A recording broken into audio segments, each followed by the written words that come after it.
welcome to the Odd News Service. First time ever. This is actually the second time we've said this because we messed up our first record. I should say I messed up. I didn't hit the record button on the microphone. So we got that all squared away. Now we're doing this again. If you like us, please follow us on YouTube. We've lost our Parler account, but we are still on Twitter. You still got to search for us to find us there, but we're there. We're on MeWe. Again, hard to find. You got to go looking for Odd News Service and you can find us. But the best way probably to follow us will be on YouTube for the short term. So if you like us, click like, subscribe, follow us, and that's that. All right. So we've got some good stories. As we've already figured out, we've went through 2 of them, and now we're backtracking and redoing them. So we're going to redo these stories. This first story comes out of Pine, Colorado. A mule deer in Pine, Colorado was rescued by park rangers. Don't look so bored. You say park ranger, I think Yogi. I'm not bored at all. You go ahead. That's a picnic basket, boo-boo. Boo-boo. Was rescued by park rangers after getting his head jammed into a 10-pound plastic bird feeder. There are some pictures of this, too. I didn't have them here, but I'll put them up on the screen. Colorado Parks and Wildlife Officer Joe Nicholson pried the plastic tub off the deer's neck after temporarily subduing it onto the ground on Saturday. I'm just kidding. I'm sure he didn't hit him. Well, I don't know how he subdued him, though. hit him in the head. Right That might have been a... Just waited for him to walk into a tree. Son, take his back legs out. Oh, no. What was I going to say? I'm sorry. Oh, yeah. Blah, blah, blah. Wildlife, especially deer, elk, and moose, are often foraging for food in the winter months. Colorado Parks and Wildlife urges everyone to take down the volleyball nets, hammocks, hanging lights, and other items that deer, especially the bucks, can get tangled in, the agency said. I understand that. Yeah. If you live in an area where there's a lot, I get it. Yeah. Because if you live out there, you probably do like animals. It's probably one of the reasons you live out there. Yeah.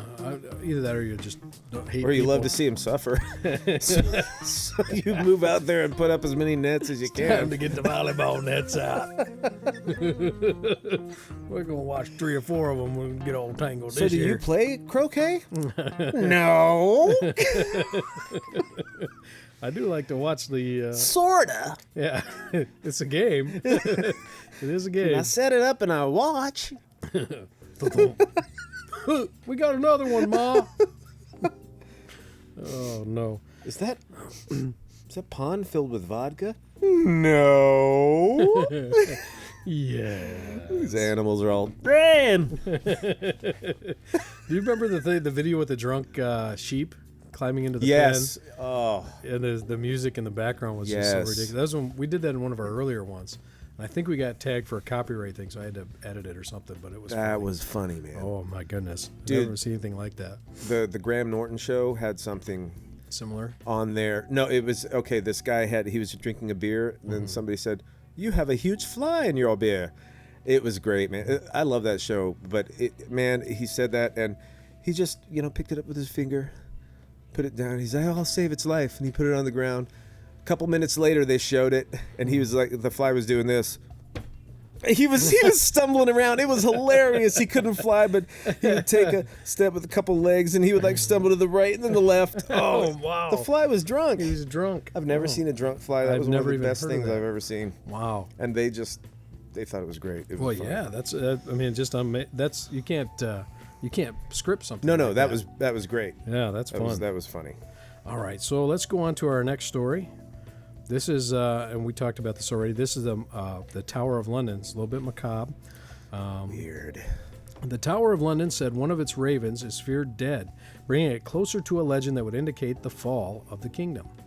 So we have a very stark superstition here about the ravens. And whenever I hear stories about ravens, I think of Poe, Edgar Allan Poe. Yeah. We all go to Poe, right? Yeah, or, you can go to Hitchcock, too, right. The birds. Or Ray Lewis. Or Ray Lewis, yeah. He played for the Ravens, but I go right to Ray Lewis. That's even scarier. He's such a scholar. That's even more frightening than the other two. I go to my friend Billy because one time he accidentally hit one with his bike, and he went and he healed it and raised it. and then it died. And he ate it for supper. It's an awful He story. fattened him and Oh, got him. Slaughtered him on Thanksgiving. Oh my goodness. So I'm anyway, gonna call you dinner. Oh, in a Twitter post, the Tower of London said that a raven named Merlina, known as the Queen of the Tower Ravens, has not been seen there for several weeks. Her continued absence indicates to us that she may have sadly passed away, the tower said. Though it isn't unusual for our ravens to roam outside the walls, free-spirited Merlina has previously always returned to the tower. Excuse me, and to the Raven Master and his team, with whom she shared too, Carl. a wonderfully okay. close bond. Oh, yeah, it kind of got me. A little choked up. A little verklempt, you know. Yeah, I know. Talk amongst yourselves. Look at the topic. Cheese whiz is neither cheese nor whiz. Discuss. I think that was actually one of his. That might have been, but that was a funny one. Yeah, cheese whiz. A legend about the Tower of London, dating to Charles II, states that if the tower has fewer than 6 ravens, the kingdom will be doomed. Raven Master Christopher Scaife said that 7 ravens remain at the tower, as well as a spare bird. Is it just a random bird, or is it actually a raven? It doesn't say. We've got a spare. That's a great question. Put him in a raven costume.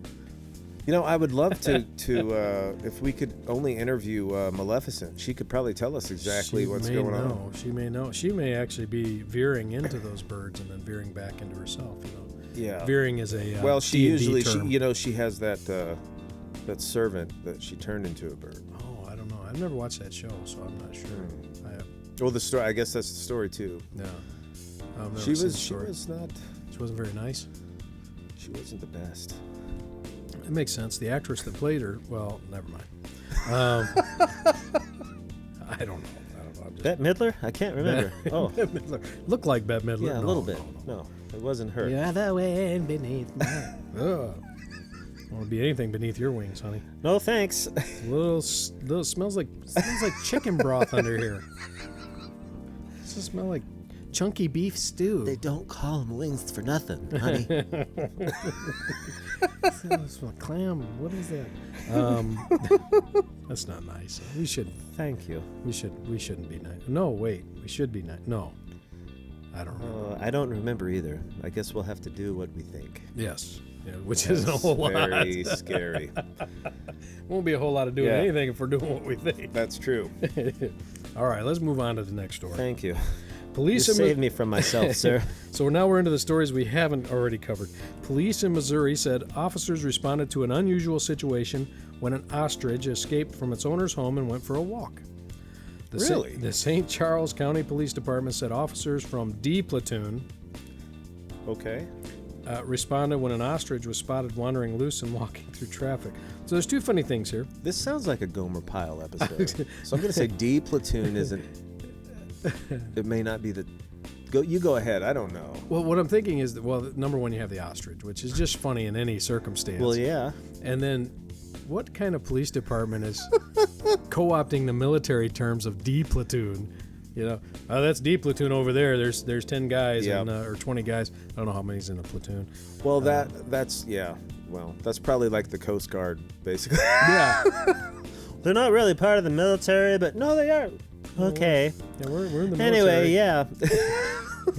they get all the criminals and everything in the animal world. Well, there was a... They get the non-humans. I may have told you this story before, but my neighbor's house, when I was back in Burton, his house caught on fire, and the fire department shows up. They're there, and they're getting the fire put out and everything. And I'm watching all this because this is happening. You know, I'm actually home and awake. Did So I'm you put watching- the lighter away? I did later. I kind of hid that, buried that out back. But as they're finishing up comes this fire truck. Yeah. And it's the Fighting 20. I think it's 23rd. The Fighting 23rd. Well, you know it. They show up. The fire's already out. Fire's out. These guys get out, and these are all the guys Hogan's Heroes. who are like the volunteer firefighters. Love it. And I knew one of them, and I don't want to say his name because he's a sensitive human being. Yeah. But he always wanted to be a real firefighter. So they show up and they get out. The other I think I know who you're talking about. The firefighters are pointing at him and say, "Hey, why don't you roll up this hose?" And so they got their time to help roll up the hose. Wow. And that's what I'm thinking about. To do the crap work. Do the crap work, and they're all proud. They're wearing all their fire gear. Is there a fire? Like, calm down, guys. And I mean, they roared in there too. We are standing right where a fire was 30 minutes ago, guys. Yep. Take a deep breath, fellas. This is what. This is. I told you not to breathe in, son. First day. Hey, Roy, we've told you 1,000 times. Sorry, boss. Sorry. Don't stand in the middle of the living room like you're on top of the world. But yeah, it was everything like you would imagine from a parody. That's really funny. I mean, they tore in there. You've never told me that. Sirens blazing, the whole 9 yards. They all jump off the truck ready to go, and they're there in time to roll up all the hoses. Absolutely great, man. So that's what I'm thinking of with this D platoon. Like, these guys I think you're exactly right. have nothing to do, and they want to feel important. So you guys are D platoon. This is general. Yeah. I thought of exactly. I thought of Gomer Pyle or a Beetle Bailey. Yeah, exactly. Just something goofy like that. So, anyways, they wrangled this bird named Clyde. Clyde? That was the other part of this story that cracked me up. The bird's name is That's Clyde. the funniest story. That's the funniest part. Clyde the ostrich. Police did not reveal how Clyde managed to escape in the first place or how long he was on the loose. So that's the end of that criminal part. That's the best part. Clyde. His name is Clyde. It's Clyde. Oh, man. He's out looking for his Bonnie, I guess. I don't know. Yeah, Clyde the ostrich. Wow, that's funny, man. Yeah, Clyde the glide ostrich. Clyde the glide. Yep. You should see him go. Yeah. Oh, man. He just smooth. Up and down the He stepped right on that St. Bernard's face and jumped over. Never even broke a stride. Didn't even see him coming. Nope. Oh, it's just great, man. All right, so let's go on to the next one. This one's another dark story, so I'm kind of mixing them up here.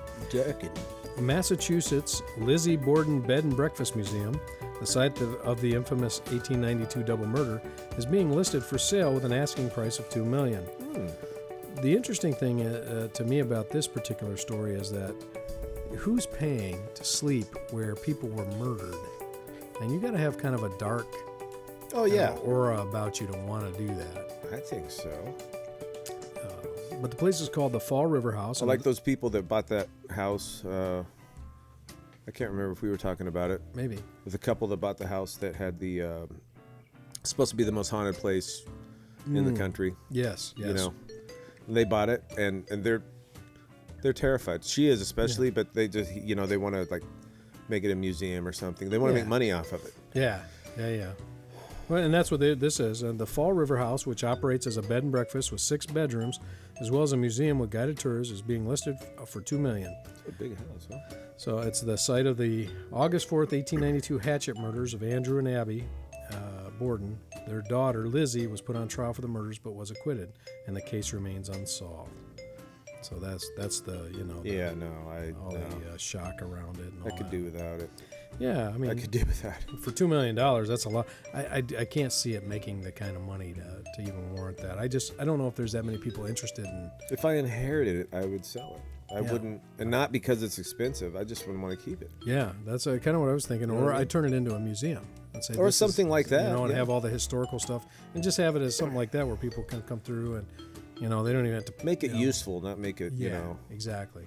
Yeah. Macabre money, make money off of. You're sleeping in the actual bed on their pillow. That's their blood stain right next to you. Isn't that great? Yeah. Some people say their ghosts haunt these halls. So anyway. That's funny, man. Yeah. All right. So we'll go ahead and move on. A U.S. website. This is a job I was thinking for either you or myself. If you don't take it, I'm taking it. All right. A U.S. website is offering a $500 for an unusual short-term job, a professional binge watcher, willing to watch Netflix and eat pizza. Perfect job. I get paid for what I do? Yeah. A bonus finder is the a website. It's dedicated to reviewing and offering deals for legal gambling sites said the quote-unquote professional binge watcher will be called on to watch and review 3 series on Netflix while eating pizza takeout from various locations. The selected candidate will be required to review each series based on the story and plot lines. Netflix and chill, quote-unquote, suitability, acting quality, and cheesiness, satisfaction of episodes and series endings. Person will also rate the pizzas they sample for appearance and color, base texture and taste, topping ingredient quality, flavor, cheese, gooiness, and value for money. Interesting. Yeah, the professional binge watcher will be paid $500 for completing the tasks. Interested Netflix fans are being asked to apply on Bonus Finder's website. That's Hey, you know, strange but true. That's $500 to why do not, something. right? Yeah. If you're gonna, I wonder if the shows suck. I wonder if the Maybe. $500 isn't even worth it. it might not be. But can you imagine? I mean, how long has this been going on? Because if throughout the pandemic, if you could do that, Yeah, why not? can you imagine how many people could make some extra money? Just Yeah, you got all the doing free time in the world. Why not? that? Why not? Because you couldn't go anywhere anyway. Yeah. Yeah. Like I said, the only thing would be bad is if it's like Mystery Science Theater where you're forced to watch bad movies and.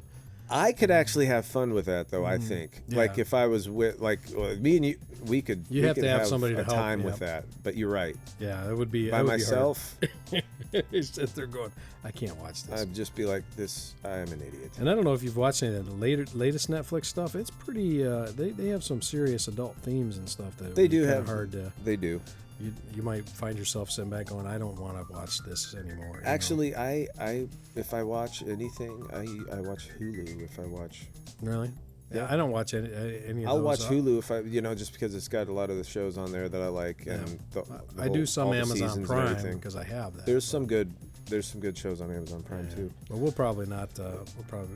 We'll skip some of that. I don't want to talk or give them free advertising on our show. No, They're not paying. If they're not paying, they don't not mentioning their name on my air. tater tots and applesauce. 2 things I really like. That's right, but not together. You get it? No, I don't. I didn't say it made I sense. didn't. I just learned something about you I don't like. Thank you. I'll take that as a compliment. All right, next story. Have you been looking for something that will stand out on your resume? Are you the kind of person who wants to work your buns off while meeting hot dog fans from across the country? Oh, I hear a lot of puns. Or maybe you just always dreamed of driving a weird car. If it's a Wienermobile, I'm in. This may be your lucky day. Dude, I've always wanted to drive that Wienermobile. Because Oscar Mayer is looking to hire a new crew of hot doggers to drive the Oscar Mayer Wienermobile. Oscar Mayer is looking to hire. I'm sorry, I heard that. That's good. I heard that and good. it rolled right off. Yeah, the Chicago-based company is looking for recent college graduates. Dang it. To take on the 1-year paid job crisscrossing the country in the iconic How fun would 27-foot that be? hot dog-shaped vehicle. That would be a It'd be blast, so fun, man. especially as a college kid. Oh, man. Now, at my age, I'd be like, man, wake up every morning. Oh, that'd be fun though. That still would be fun. That'd be hilarious. The gig will last from I'd be June throwing hot dogs at people. 2021 through June 2022, following a 2-week training session. Oscar Mayer hot doggers will represent the company at various events like media appearances, charity functions, and other celebrations. This will be the Oscar Mayer's 34th class of hot doggers. They'll stop at more than 200 events during the year, appearing in local news, creating social media content for Oscar Mayer. So what's your title? I'm a driver, but what's your title? An Oscar Mayer driver. Yeah, But what's your title? Oscar Mayer hot dogger. I'm a hot dogger. Oh. That's what I wanted to hear, Bob. Because I've seen hot dogs, and I didn't realize you could make those into a verb. Okay. Yeah. Well, you could. I mean, hot dogging, I guess, is a verb. In a way. Yeah. It's kind of a slang term. I'm gonna hamburger you to death. Hamburger. I'm a McDonald's hamburgerer.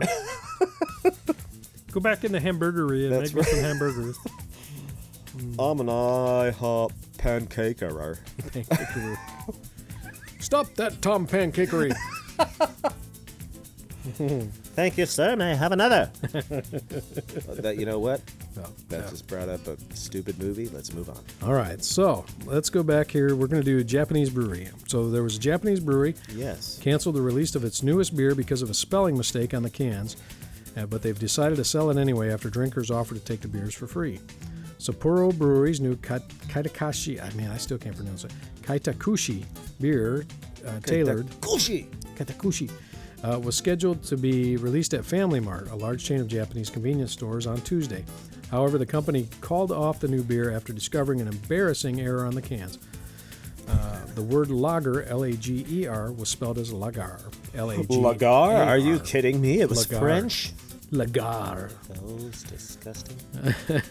I think that's no, never mind. The beer cans feature both Japanese English writing. Mm-hmm. They were already produced by the time the brewery realized its error, according to the report. So I don't see the big deal. yeah, But please point out. I'm getting there right now. There are no legal issues with the error or the design, but it's certainly embarrassing, Junko Fukuchi, a Sapporo representative, told the Post. We decided to cancel the launch of the beer, but we have had so many messages from members saying it doesn't matter to them. So, yeah, I wanted to point out this name, Junko Fukuchi. And I'll put the spelling up here so you can see the spelling. But I'm going to break it down for you. Junk, which Break it down for me, brother. you think of, junk, like your junk.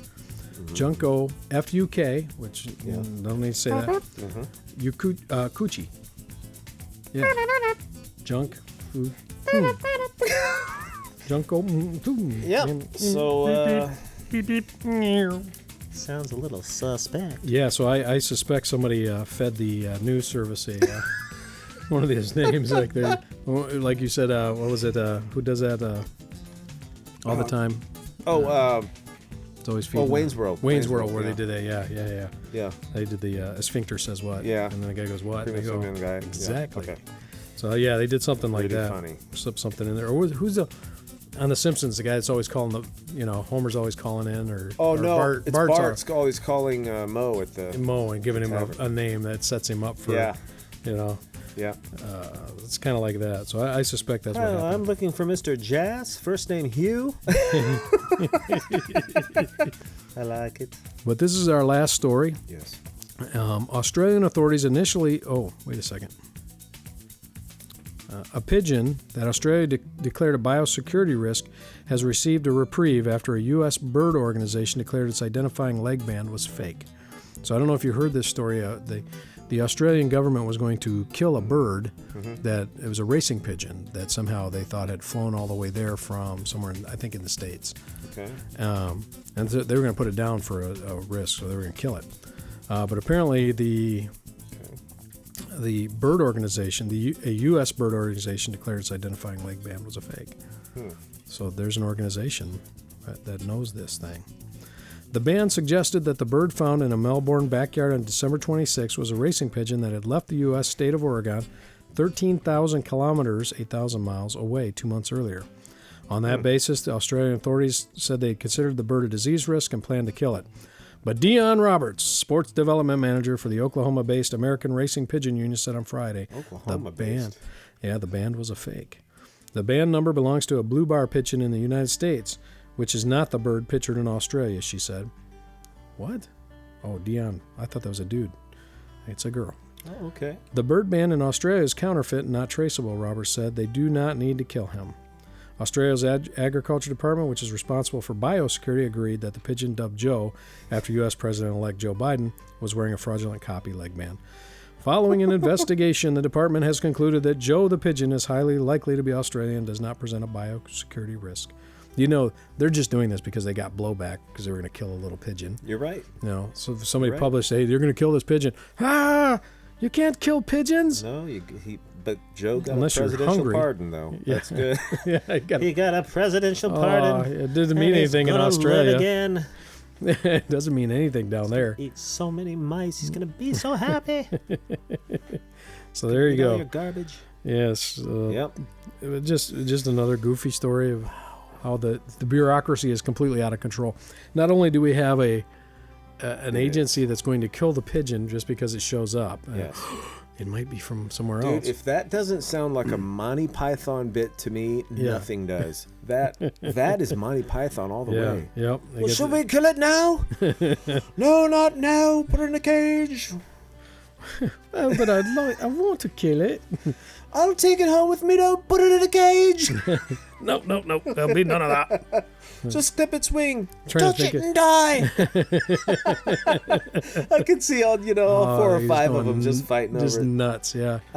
That's what it sounds like. Yeah. Let it go. Not that Let it go. I dislike animals. Animals are great, but Yeah, but it's a pigeon. Come on. It's a pigeon. Why even bother? Come on. It's a disease risk. What disease are you talking about? There's lots of bird diseases. Yeah, it kills birds. Yeah, we Kills can't. birds. We can't afford to have our bird population. You guys are, if the whole evolution theory is true, you guys are stopping it from happening. Yeah, it's true. Yeah, that's true. We can't so allow either this. way, what they're doing is sort of stupid. It's kind of dumb. Yeah.